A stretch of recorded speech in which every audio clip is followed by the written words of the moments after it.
your mutes on your mics unmuted. All right. Hello, everyone. It's Marian again here for another episode of Friends of the Bitters Reality. So I have my friends Layne and Mindy from Siren Shrub. So welcome. So let me double check because it was saying your mic was muted. So now it's not. So can you hear me still? Yes, we can hear you. I can hear you too. Awesome. So for everyone who doesn't know, or you should know if you got one of the autumn boxes, so we actually were able to feature the Siren Shrub basil shrub, which was fantastic. And it's a cool little story because, as you know, I like to try and taste everything before I say, okay, I can go into the box. And also it's my way of paying respect to the makers and distributors who helped me to be who I am today. So what I did was, once I found out about Siren Shrubs, I loved their story, first of all. If you read their bottle, they have a nice little saying about how, you know, they support strong women and the people who support those strong women as well. But also when I looked at their menu, the one that struck me the most was the basil, because I hadn't seen that before. At least I hadn't. Maybe most people have, right?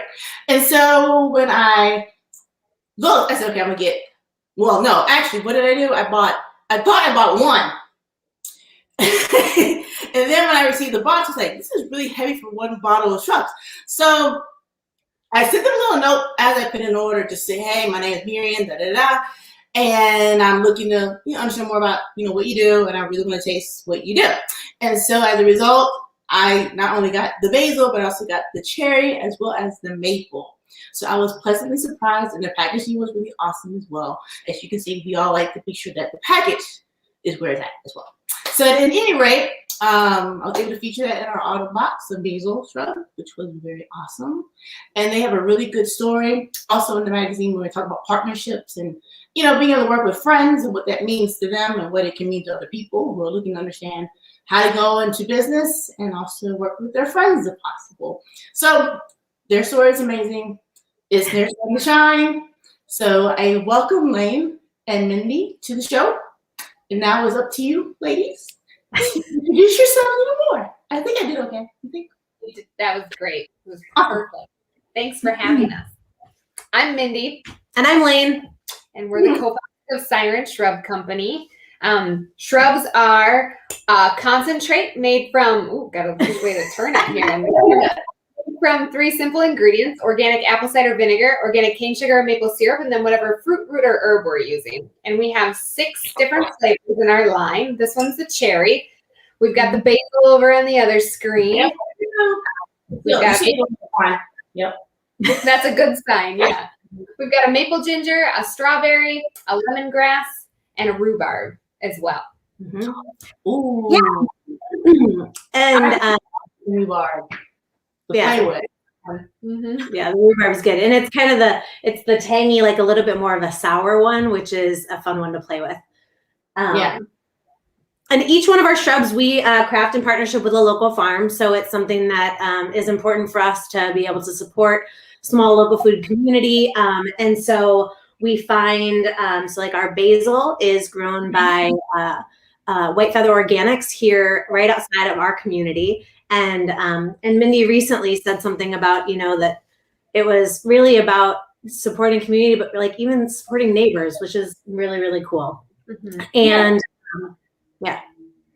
And tell the story a bit more about how you even decided to even create a basil shrub, because it wasn't something that was on your list of things to do, but it just happened. There was an influx or overflow of basil in the community because you had your friends, right? Because you already have that community that works together. Your neighbors, they said, hey, we have this overflow. We know what you're doing. So we want to, hey, try this. I know you can do something with it. And ta-da, it became something very awesome. Right? Which is a great story because we were like, I don't know about basil. Maybe. Yeah. And it ended up being one of our favorites and one of our best sellers. So yeah, the surplus of basil in a friend's farm field, and they gave it to us and we gave it a go, and it was the best thing that ever happened. Yeah, it's just such a surprise, right? I think just like, Marian, when you were looking at our flavors, people don't know what to expect. Sometimes I think savory, they don't necessarily think sweet. And it definitely, the herbal nature of it just brings forth such a like flavor explosion in your mouth. So it's like, it's fun to watch people experience it for the first time, for sure. Right. It was like a tangy, sweet, but unexpected surprise. Mhm. No, that's totally fair. Yeah. Like, I mean, this is not the first bottle, but this is, right? So it's a testament to what I do. So tell us a bit more. Now, I don't think we've told everyone that you guys actually reside in Wisconsin. Yes? And so tell us about the community and just how, you know, with the neighbors and the farmers that you work with, you know, how that interaction is, you know, how important it is to you to really give back and work within the community versus just like all over the place. Like I'm big right now on just understanding everyone, but when I start working on my mini box, I'll be doing a lot more regional work, right? So let's talk more about the regional work, the commitment to really delving into community makers, vendors, resellers, of that nature. Yeah. And I mean, I think that one of the most important things like that we've realized too is, you know, it's about building that community. And so we had done that and have done that very locally, right? Our ingredients are sourced from Wisconsin farmers, and the relationships that we've built over time, and something that we have believed in. My former work before this was with a nonprofit that was local food based. Minnie and I met, and our relationship really formed around relationships around seasonal food. So that was always going to be something that we held close to. But as we've expanded our business and as we've learned more about what it's going to look like to grow and scale from really small to maybe more of a regional brand or even a national brand, but more like in niche markets, we've thought about what do those relationships or what do those ingredients need? What do those relationships to source ingredients need to look like? And I think there's real opportunity there. We live in Wisconsin. Things only grow here from June to October. And most things have one, you know, are only going to be able to be harvested once during that time, not multiple times, right? And so we think that, you know, what some of the expansion that we'd like to do is look at expanding farm partnerships outside of Wisconsin and really focusing on the cores of our values, which is creating relationships with small producers, giving them a guaranteed sale of product, and starting to craft and create long-term partnerships in that way. Yeah. So we're community wealth driven, and we think we can do that even outside of Wisconsin, right? We can impact other communities too, but in the same way we're doing here. Mm-hmm. Yeah. I think that's really important. I think a lot of us in the industry really find, you know, you can't do it alone, but you also realize, especially if you have the platform, you're more likely to want to give more and build more with others as opposed to just trying to do it all on your own. That at least is what I've found, right? Like I believe like my box is not just a box, it's a platform. And so like I've met you guys up in Wisconsin, I've met Daphne, another shrub maker, in Washington. I've met Nick, well actually I met him through school in Ohio, but he's now in Baltimore. But it's just the fact that, you know, I've had an opportunity to really introduce you to multitudes of other people who may not have known about you because they're not from that particular region. Absolutely. But at the same time, also within your region, there may be people who may not have known. And so it's just a partnership in terms of like, let's communicate. It's like, there's not just one shrub, or there's not just one fantastic by itself shrub. There's multitudes of people with different talents and just the ability to really grow and then provide different tastes and flavors. Everybody has an opportunity to do something. So why not make it a point to really show that's possible through these types of interactions? Yeah, definitely. Yep. So I thank you so much for being a part of this.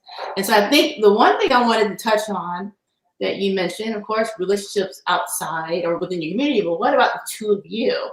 Just in terms of, we're going to start a business together. Because there's a lot of people who have been told, you don't want to work with your friends or your house or something of that nature. Yeah. But a relationship is a relationship. And so you have to make a decision and be committed to work on that, whatever it may be. Right. So talk a bit about that. Like what kind of drives you to really make sure that the partnership works? So before we did Siren Shrub Company, before we started Siren Shrub Company, we were doing other things together. We were making jams, jellies, relishes for farmers markets. So we had some baseline of how we worked together. And I think even early on in the kitchen, we learned that we complement each other. We're very different from one another. And Layne's strengths are my weaknesses and vice versa, probably. There's a little overlap, I'm sure, but like we know where we shine, and we uplift one another when it's not our strength, right? We appreciate each other. But also I'd say early on we said, if anything, there's nothing that can be off the table. If there's things that we need to address, we just need to dive in and deal with it. And I think that has really carried our partnership through this far. Yeah, I think that still strikes a chord to me. Like, I can remember sitting in Mindy's living room and just being like, there's going to be times where awkward things come up and we don't want to, and we really, really, want to avoid doing it. And all that will do is have it fester and grow, and it will end up, affecting our relationship. And the only way we can ever get around that is just putting it on the table and having the conversation and letting our voice tremble a little bit and just saying, all right, here it is. And transparency and honesty, I think, are going to always outweigh, even if it's awkward and annoying to have the conversation. Yeah. And I would argue that having our business being based in friendship is a total bonus. And it hasn't been a hardship. It's been, it's allowed us, I think, to do things in a way that is unique maybe, but not at the same time. I mean, how cool is it to get to work with your best friend on a project you're both passionate about? Yeah. Awesome. See, I love them. Because I feel like they're goals, right? Whether it's a partner or someone I bring in on the business, or just how I interact with other people and collaborations with other people, they are my goals, obviously. So I'm interested to find out more about the lemongrass shrub that's coming, or has come, or been released recently. Talk to me about how that came about. That was another one where we got a phone call. So from our basil grower in Custer, Wisconsin, he took the ring and said, I've got this lemongrass. I love growing it, but the market's not really there for it. Have you ever thought of making a shrub from it? And we were like, no, but we'll try. And we tried, and it turned out awesome. And so that was another really unique part of our partnerships with our farms, is that they truly are partners with ideas that contribute to our business outside of just us purchasing produce from them. Yeah, and I think that's also just, part of why we've thought a lot about breaking out of just the Wisconsin partnerships too, is that there's so much potential in flavor development and excitement around, who else can we partner with outside of just this realm? If I'm just going to use where you're from, or where you're living in Georgia, it's like, what if, and I know this probably you're like, oh, of course she's going to say peach, but I am. So, are there peaches or someone there that we could start a great relationship with and be able to develop this peach shrub and be able to do something that we wouldn't be able to do here in Wisconsin, and create a whole new relationship. And I think, one of the things that I think 2020 has opened people's eyes to just across the board is that our potential to lift each other up, and that we need to be going out into the world and putting that out as much as we possibly can. And, we'd like to work with farms from different backgrounds than the ones that we're working with right now. And so, you can't do that until you start to put yourself out and learn and meet these people and start creating that and building trust, because it can't just come like that either. The farmers we work with now, we've gotten to know over many years and feel safe working with them, and they know we're going to pay them, and they know that they can grow that. And they know they can come to us with ideas too. Right. So, yeah. So how do we start to let people know that if you're farming, if you are excited by working relationships with, people that are producing value-added products, get in touch with us, and we'd love to see where things like that can go. Awesome. And you bring up a really good point.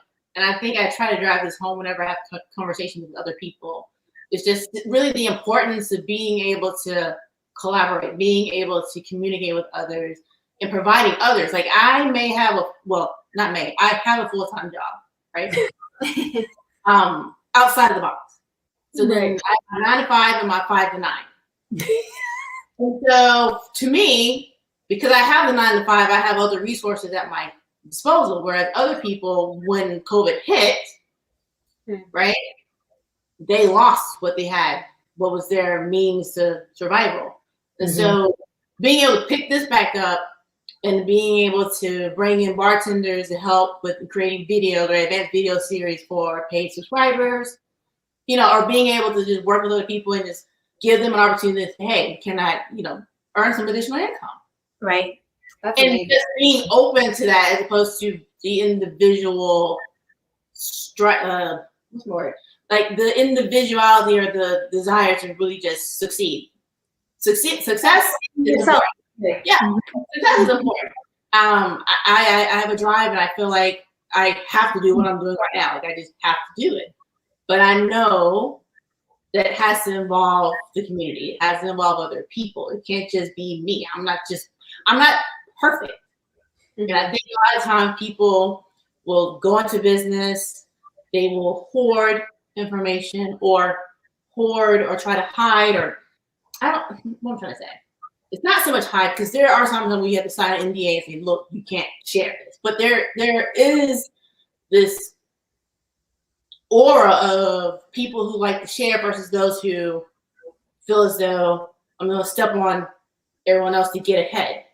And I hope times are changing where people can really understand that we can't do that anymore. Like we really have to open ourselves up because I can come up with cool drinks, but I'm also an overthinker. So if I need to produce someone for images, it's going to take me a minute. Where some people can just plop, plop, plop, done. And it's like, oh my God, that was amazing. Right? Or you have people right. I'm done. Make a decision quick and Layne. And I'm like, or I may have an idea. So when I did candied oranges as part of this competition I did in January, one of the months, January. And, I knew that I wanted to do it, but I had to write all my stuff down because I would just stare at it and just I don't know. I know what to do because I have the YouTube video here to do it, but I needed to write it down and be able to scratch it off as I go. Right? Where those people are like, all right, I got it. Or when I talk to Nick, and this is Nick from 3 Spice Shrubs in Baltimore. Apparently for him, he does not suffer from analysis paralysis. But I do.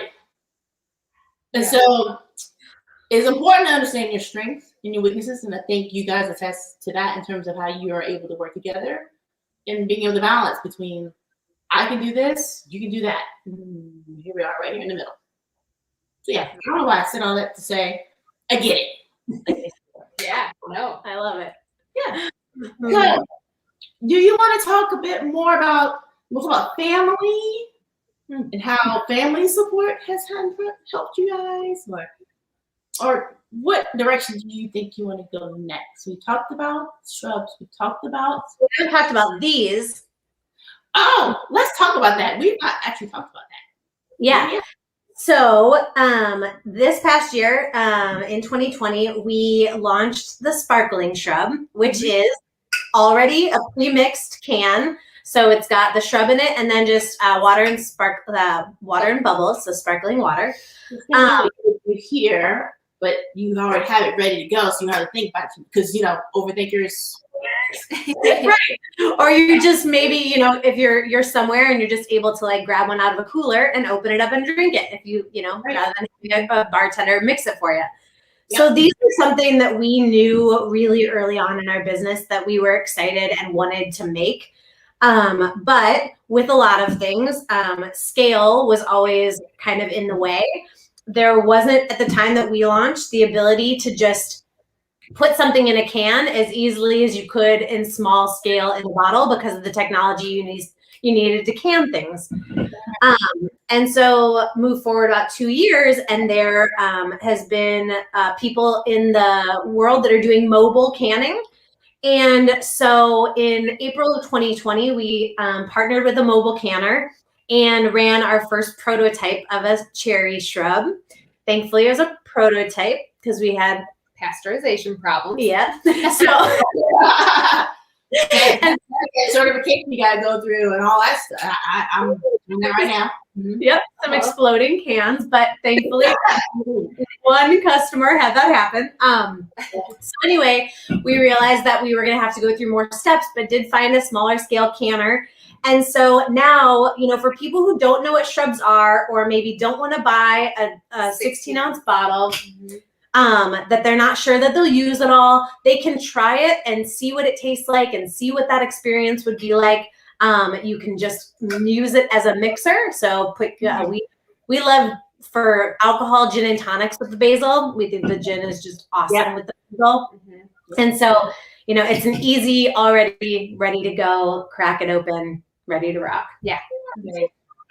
Nice. And so you mentioned mobile canner. Mobile canning. Mm-hmm. So they met us at a brewery. That's kind of how it worked. So you meet them in a facility that has capabilities, water, carbonation, big tanks, like things like that. And a brewer, there's lots of breweries in Wisconsin. So we met them at a brewery nearby, and we got to collaborate with the brewery as well with the mobile canner to do the first prototype. Yeah, so they have a truck. They have all their equipment in the truck. They unload it all and just run the canning line for the day, and then they pack it all up and leave. Wow. Mm-hmm. Mm-hmm. Okay, I'm fascinated. Okay. Mm-hmm. Yeah, I don't know how many there are throughout the United States, but yeah. That's a good one. Pretty cool. Enough, you can find anything, right? Yes. We can do that. We'll figure it out. Yeah, right. Yeah. Okay. So that kind of takes me to farmers markets, because right now I'm just kind of working through the schedule, making sure my certifications are in place for production, because I'm in a shared kitchen now. Awesome. So you have all those government stuff you got to do, and then of course I have to figure out this is what I want to do, because I need to get out. I also sometimes deal with social anxiety. Can't tell, but I do. And so this is my way of getting out more, first with the video, and now in person. So talk about that, because your images that you gave me back in last year, you guys are really big in, showcasing what you do at markets. So talk about that experience, in terms of meeting your customers face to face, talking about shrubs, and just the joy of teaching people more about what this is. What's a shrub? Talk about that. Yeah, for me, I'm made for markets. I am not made for going to wholesale accounts, retail accounts, and trying to sell shrub by the case. I am made for customers walking up, being interested in what we're doing, and being able to serve them and talk to them about it. In case you couldn't tell, she likes people. Right. You can tell from the pictures too. Who's there? Who's winning on right? Right. Oh, you like what we're doing? Okay, cool. Compared to walking in and being like, "Hi, will you try this thing I make?" I'm oh, that's not my favorite. So I think that it gives you an opportunity to really, it's someone's walked up, they've shown an interest, so now it's okay, well, we get to tell them what we've created and what we've done and why we've created it, and for me, that's a really special thing. I would say I'm not as extroverted as this one over here, and I also don't enjoy large social situations, and so but I can talk about shrubs, and I do get excited about it because it's your baby, right? It's what you've created, and you want people to learn about it, and you want them to be excited about it. And when you see their reaction when they try it, it makes it all worth it. So I'm less excited really to go to the events, but I'll do it. They are really important.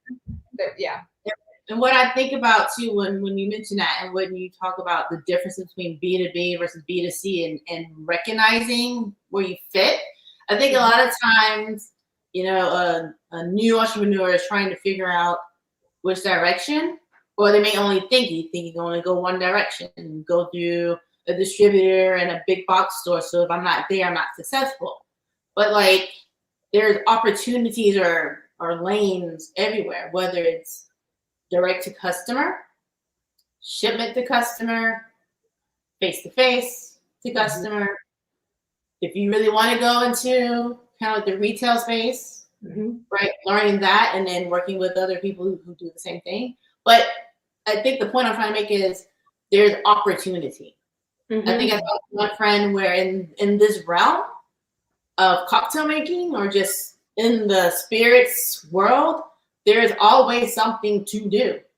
Even if you don't even sell a product, but you are a huge cocktail enthusiast and have really good knowledge and want to learn more and be able to teach more, there's educational sessions that you can take. Right now, World Class is going on right now, the competition for that.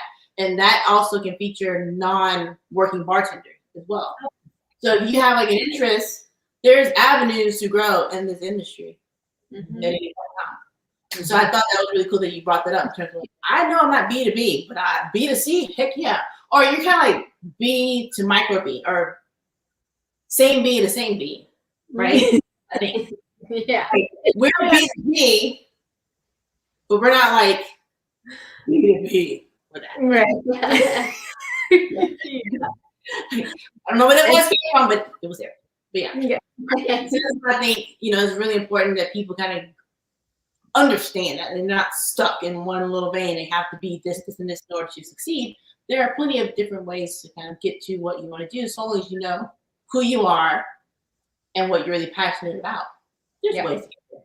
Definitely. I mean, I think that's probably, the biggest hurdle is just actually making a decision to do something. And so, it's like so often living in our own heads or whatever. It's like I definitely do that, but I can also I can get the switch to flip and make movement, right? And so that's the most important thing. You can live there, but only for so long before you've got to move on or should I get off the pot? Yeah. Yeah. Excuse me. No, we're on YouTube. I don't know. Don't really know the rules, but I think we're fine. But it's like that. It is live.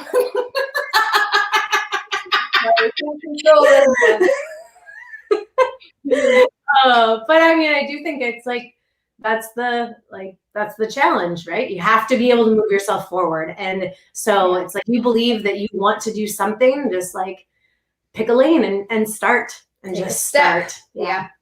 And pick a lane. You don't have to keep looking at everybody else's lane. Just pick a lane. Yep. Trust me, you'll get where you need to go. You don't have to worry about what everybody else is doing. Pick your lane. Be careful about getting into too many lanes. Yeah.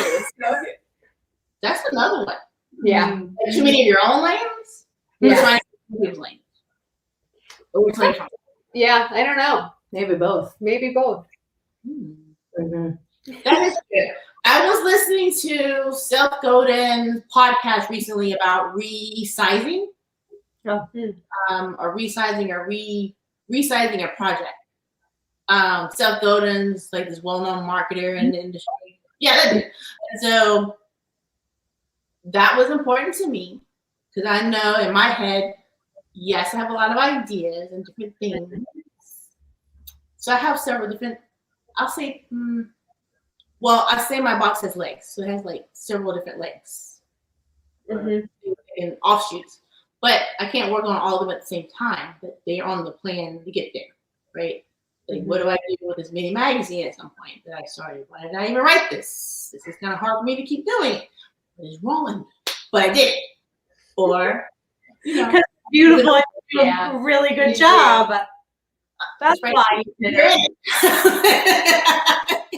It's like, I just forgot. No, they're in it. And so, but then you have, the box itself. Then just kind of like all those other things. And then, of course, I wasn't visible enough, so now it's like, okay, well, I need to do something to be more visible. I don't like taking pictures. I like taking the picture. I don't like being in front of the camera to take it, but do something. I can talk. Videos. I'm not gonna do it by myself. Right. Yeah, right. So I have several different lanes, but I'm not trying to do them all at the same capacity at the same time. Yeah. Or push some to the side and wait later. But I think really what's truly important for some people, I think a lot of times people keep looking at what someone else is doing in comparison versus like just going back to that whole collaborative perspective, right? Where you can look at someone, but like when I look at the people that I choose for the box, it's because I'm fascinated by what they're doing, or I want to really try it as like a customer, like a regular consumer, right? But you still have people who are like, okay, I need to beat da da da, and I'm just like, that's how can you live that way? At least in my mind. What do you think? No, I mean, I think even with just Shrubs, we from the very beginning do not look at our competition as competition. We look at them as help because there's so much education that needs to be done around Shrubs, and so the more the merrier. And we'll just keep doing what we're doing as well as we can, and we support others that are trying to do the same for sure. Yeah, and the win just goes back to that whole collaborative spirit. Working together as opposed to working against each other. Yep. Right. Yeah. So what other things would you like to share with the audience today that's on the top of mind? Let's see.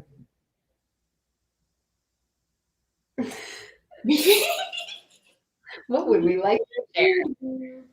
I think just encouraging, if you haven't tried Shrubs, to just give them a go. They're unlike anything you've ever tasted. They have this complex feel, and they are so flexible as far as whether you're drinking or not drinking, or you're going from a cocktail to a mocktail. They really move you through your drink experience. So that's what I would share.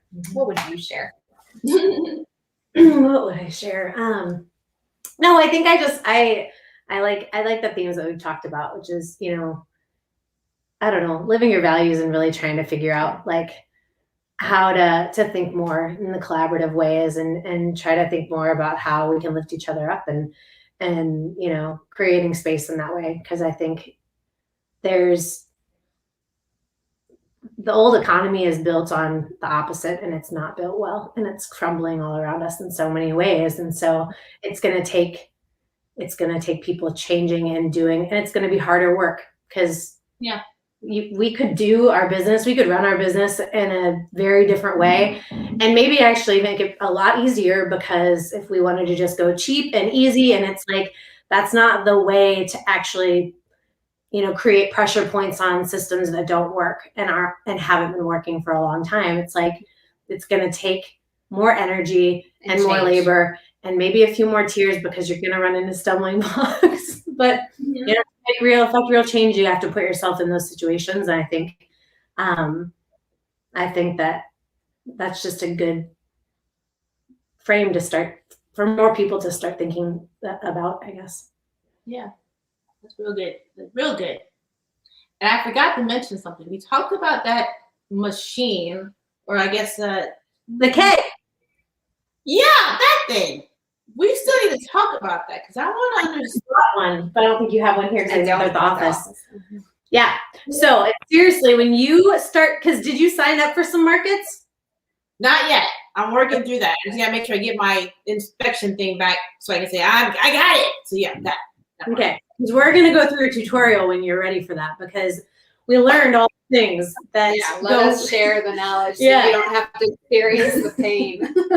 Because they're awesome. Like, they're so worth having, but they just are finicky too. Like, they have to be cold to keep pressure. So like, we'd be at an event and all of a sudden Mindy like, it's not working, and then she'd be running around looking for ice or like things to like make it work. Or your CO2 tank will start leaking and you feel like you're going to explode a building. So we can walk you through that.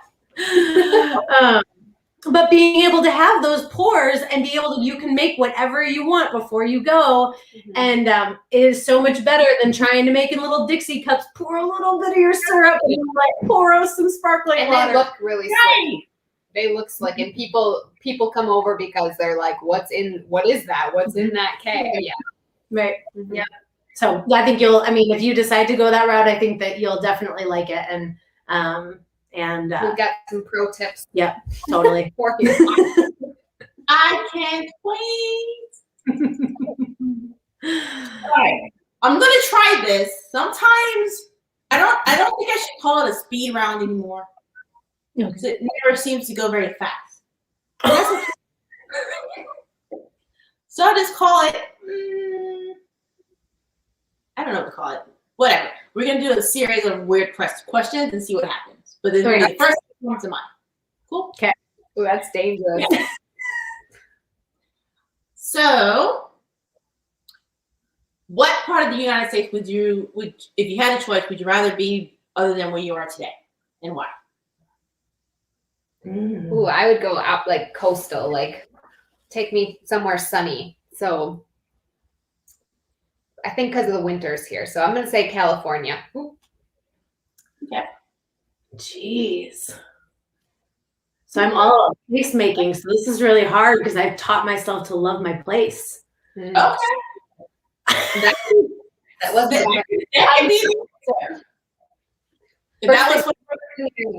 she's overthinking.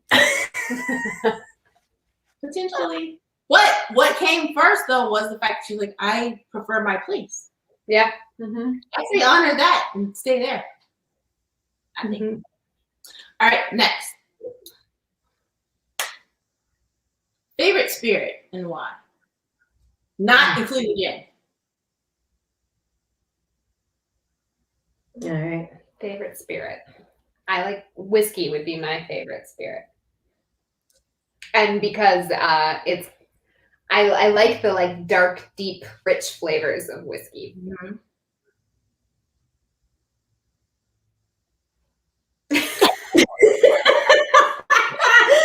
Okay, so Layne. What's happening? okay, I'll go gin. I'll go gin. Okay, we'll keep gin. Oh, you said not gin? I did. Oh. Okay, then I'll go tequila. Okay, that is my favorite. I find myself always going back to tequila and scotch. And the crazy stuff, not the blended, like the single malt, super peat, super smoky. It's crazy. Do you like mezcal? Yes, somewhat, but I don't really have that much to be like, oh, I love mezcal. But it's on my list to bring some more back into because I've never actually, for some reason, I'm on a budget, but I haven't actually bought it. I've tasted it, but I'm not bought it, so it's on my list to buy. That's weird. But yeah. Yeah. Nice. Smoky agave. Because that is one thing I really want to learn in the future. Is being able to bottle tequila. Next. All right. Have you partnered with El Guavo bitters? Oh, El Guavo? Yeah, she was in my first one. Yeah. Okay.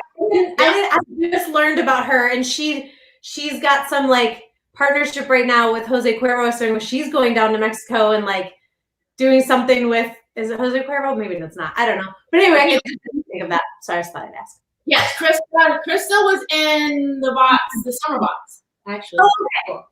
Yeah. I love her. She talks. She helped me so much in terms of his understanding women's place in, or I won't say place industry, but understanding the industry as a woman, and other things within the industry in terms of, funding opportunities, stuff like that. Yeah. Cool. Yeah. Cool people. Very cool people. I don't know her. I just found her online recently. So. Well, like you can tell, I like to talk. I also like to connect. So nice. What else? I think I forgot my questions. So, would you consider yourself a plant person or a rock person, and why? Plant. Love to grow things, but also I have like a lot of plants in my house. They just make me happy. So if you were going to say a house plant person or a garden person, I'd have to say garden person. And I'd say plants because they feed me, and that is awesome. I am a horrible house plant person, so that's I don't know why. I can do gardens, I can't do house plants. I'm doing house plants right now, and I want a garden. So we can do that. Baby steps. Yeah. Maddie's still alive. Ariel's still alive. Dan's still alive. So I'm good. Names are planets. Oh yeah, they do all names. Okay. Yeah. Talk to me about favorite quote to live by. Oh.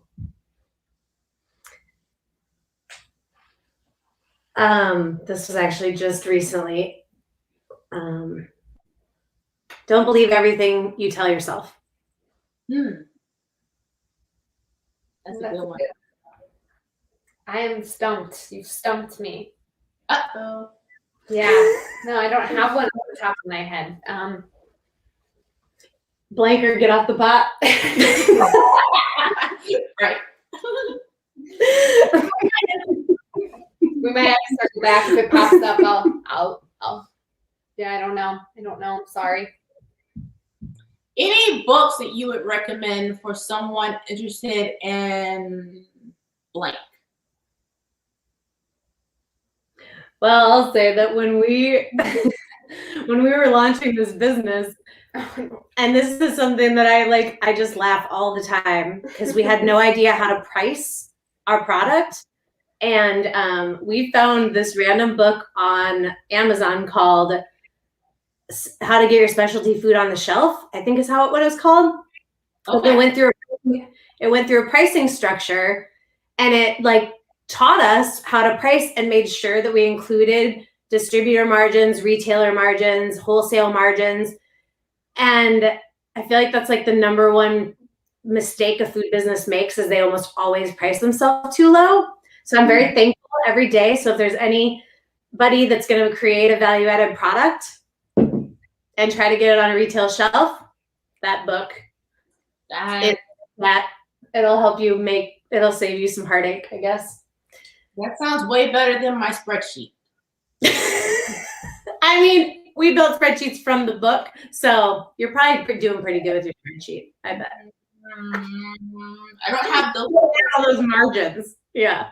Working on it.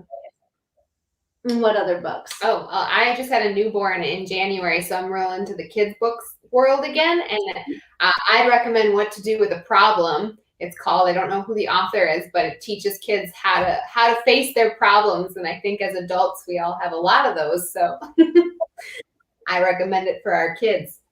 Nice. I love that. And I guess I have one more. My friend just gave me The Sum of Us by Heather McGhee. And The Sum of Us, and the tagline is how racism, I think, affects us all, or what costs us, or I'm messing that up a little bit. But so far, I've opened my eyes to things that I've just never even, I didn't know. And just, again, an interconnected web of things that I think I need to know. So I would recommend reading that book too. But I'm like 100 pages in right now. Sounds soul wrenching. Yeah. It's soul wrenching, and I think that kind of goes back to you. I don't know. For some of us, there's just a lot of opportunity to have your eyes open wider, right? Sure. So sure, you can think they're open wide, and there's a lot. Like toothpicks. You need those toothpicks. The guy that has the toothpick. You need to get to that point, maybe. Well, I have fortunately been able to move around a lot in my life. Whether it's because of my dad's work as a doctor, or as when I got older, my desire to kind of move out and learn about a particular or earn a different degree or a particular degree that I had to go to a certain school, so I went to Ohio for that. So just having those opportunities to kind of move around and meet different people, where a lot of people don't always have that opportunity. And so they can be in their bubble and be very comfortable in that bubble.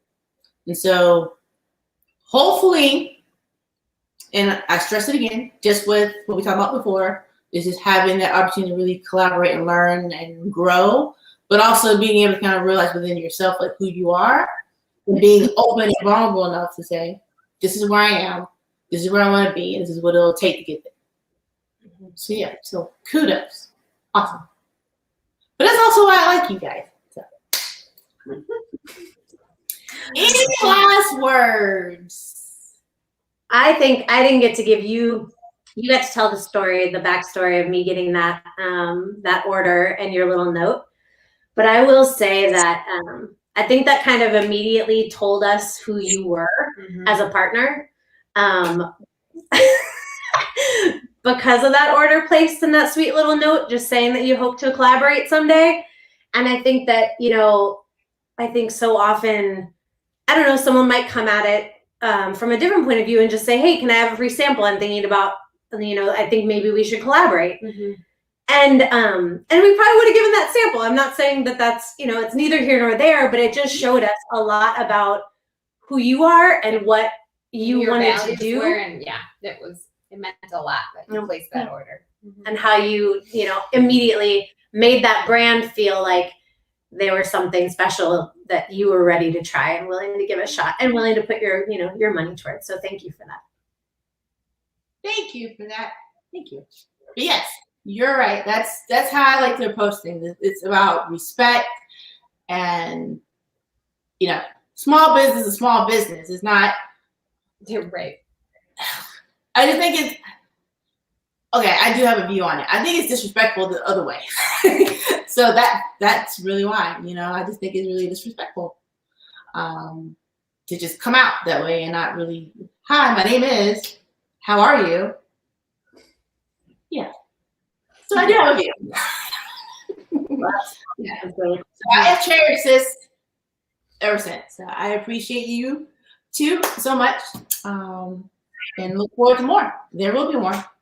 Yeah. Awesome. Okay. It's so fun. Thank you. Thanks for having us. Thanks for doing this and sharing your friends with the world. That's pretty amazing. So. Yeah. And I love the fact that we both have sunshine too today. Because yesterday it was really gloomy looking, but you guys got some good sunshine. It's nice and beautiful outside. For whatever reason, I don't have these blinds open. Usually I do, but the sun is still coming in. So cool. Yeah. We have hopefully our we're we cross our fingers because we'll probably still get a snowstorm in April, but we have our what's looking like our last 30-degree day today, and that's supposed to be in this high 60s this weekend. So big deal. It's time out. So everybody will have shorts on. Swimsuits, maybe. I don't know. We'll see. Once March 20 hit, my body was like, you have to go outside. It was weird. It's just, I was like, I gotta go. I didn't think, okay, it's the first day of spring. I just had to go. So I had to get the hell out the door and go. Is that when you did that video? The and all that stuff? Yeah, the tree, the flowers and things. Yes, that video when I did the whole being outside for spring, that was it. Yeah, that was cool. Mm-hmm. Yeah. I have more. I have a ton more. But because of the rain, most of the buds are gone now. But we moved in here March 1st last year. And when the flowers bloomed last year, and it may last maybe 1 or 2 days, and then it rained and they were gone.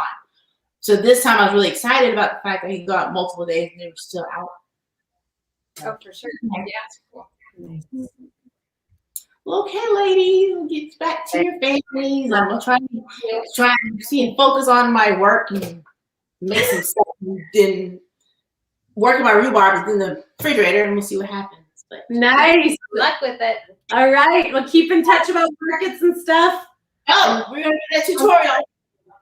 Awesome. Thank you. Bye. See ya. See ya.